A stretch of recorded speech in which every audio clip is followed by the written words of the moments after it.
Supreme court ने मंदिर और मस्जिद के विवाद सुलझाने के लिए जो प्रस्ताव दिया था, हिंदू और मुस्लिम पक्षों ने उसमें शामिल होने से इनकार कर दिया है।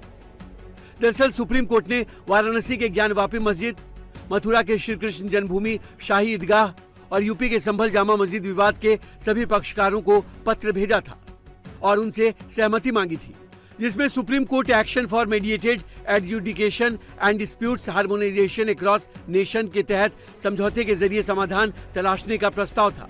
इसका नाम दिया गया है समाधान समारोह। इसके लिए 21, 22 और 23 अगस्त को एक विशेष लोक अदालत लगाने का प्रस्ताव है, ताकि दोनों पक्ष आमने सामने बैठकर अपनी बात रखें और आपसी सहमति से मसले को सुलझाने की संभावना पर चर्चा करें। 3 दिन चलने वाली इस लोक अदालत से पहले सुप्रीम कोर्ट ने आज यानी 14 जुलाई को वाराणसी में पहली पूर्व सुलह वार्ता का भी प्रस्ताव दिया है, जिसमें दोनों पक्षों को दोपहर 2 बजे अपने अपने वकीलों के साथ निचली अदालत में मौजूद रहने को कहा गया है।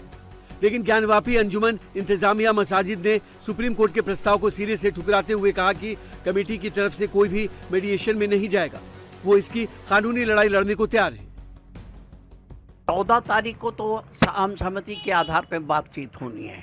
21, 23 और 25 अगस्त को एक लोक अदालत बनाई जा रही है। लोक अदालत में निस्तारण होगा, जिसमें ये ज़रूरी नहीं है कि ये बाध्यकारी भी नहीं है, और हम लोगों ने यह निर्णय लिया है कि इसमें किसी भी स्तर पे हम लोग इस बातचीत में शामिल नहीं होंगे। उधर बातचीत के प्रस्ताव पर सुप्रीम कोर्ट का लेटर मिलने पर हिंदू पक्षकार भी समझौते के लिए तैयार नहीं है। सुप्रीम कोर्ट से हमको 3 नोटिस आई है मेरे पास। तीनों में मतलब पहले दिन हम लोग को सुप्रीम कोर्ट बुलाया गया था, हम लोग वहाँ पे नहीं गए थे, समझौता करने के पक्ष में हम लोग नहीं हैं। और चूंकि सुप्रीम कोर्ट का आदेश है, यहाँ पे मेडिएशन मतलब समझौता के लिए आया है, तो भैया हम समझौता क्यों करेंगे? वो तो हमारे आराध्य का मंदिर है, हम लोग का आराध्य का मंदिर, हम लोग तो अपना आराध्य का मंदिर लेके ही रहेंगे। हम लोग मंदिर लेके रहेंगे, बनवाएंगे, उसमें पूजा पाठ करेंगे, रुद्राभिषेक करेंगे। ये लोग अपना समझौता अपना जमीन के मंदिर के बदले जमीन मांग रहे हैं, तो सुप्रीम कोर्ट से भारत सरकार से मांगे, हम लोग से क्यों मांगे? हम लोग किसी भी कीमत पे हम लोग समझौता नहीं करेंगे। ज्ञानवापी विवाद पर हिंदू पक्षकारों ने क्लियर कर दिया कि वो पूरी मस्जिद पर दावा करेंगे, क्योंकि वो मंदिर है और वहां मंदिर होने के 308 सबूत मिले हैं। कि हम माननीय न्यायालय के सामने यह कहेंगे कि ज्ञानवापी मंदिर हमारा है, मुस्लिम समाज इस पर से अपना अधिकार हटाए ताकि हम उस भव्य मंदिर का निर्माण कर सकें। कैसे दावा कर रहे हैं आपकी ज्ञानवापी जो है वो मंदिर है और आप लोगों का है?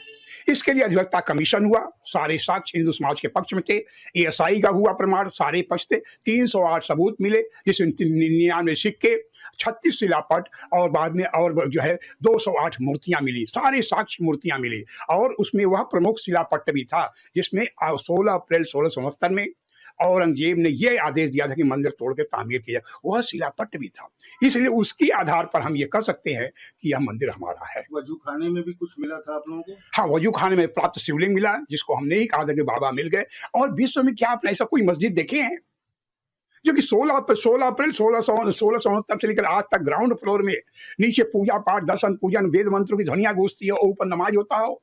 क्या ऐसा कोई विश्व मस्जिद देखे हैं कि जो है मस्जिद के सामने विशाल नंदी हो? नहीं देखे।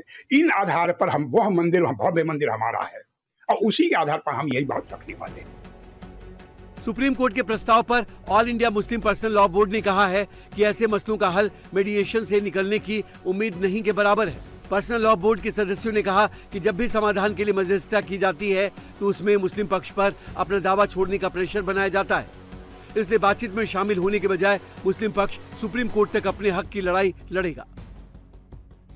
तो ये जो कोशिशें होती है आउट ऑफ कोर्ट सेटलमेंट की, कोर्ट करता है कोशिश, लेकिन इसमें आम तौर पे मुस्लिम फरीक पर ही ये दबाव बनाया जाता है कि साहब आप जो है वो अपनी ज़मीन से दस्तबरदार हो जाए, दूसरे के लिए ये आस्था का इशू है, फलां है। तो ये जो कोशिशें होती है आउट ऑफ कोर्ट सेटलमेंट की, कोर्ट करता है कोशिश, लेकिन इसमें आम तौर पे मुस्लिम फरीक पर ही ये दबाव बनाया जाता है कि साहब आप जो है वो अपनी ज़मीन से दस्तबरदार हो जाए, दूसरे के लिए ये आस्था का इशू है, फलां है। देखिए, जहाँ तक मथुरा का ताल्लुक़ है, 1968 में मथुरा की जो कृष्ण जन्मभूमि कमेटी थी और शाही ईदगाह कमेटी के दरमियान एक माहिदा हो गया था, एक एग्रीमेंट हो गया था। तो बात आज मथुरा के लोगों ने कही है कि भाई हमारा मैटर सुप्रीम कोर्ट में लगा हुआ है और सुप्रीम कोर्ट में ही हम इस केस को लड़ेंगे जब तक कि जो भी फैसला उसको सुप्रीम कोर्ट से निकलता है।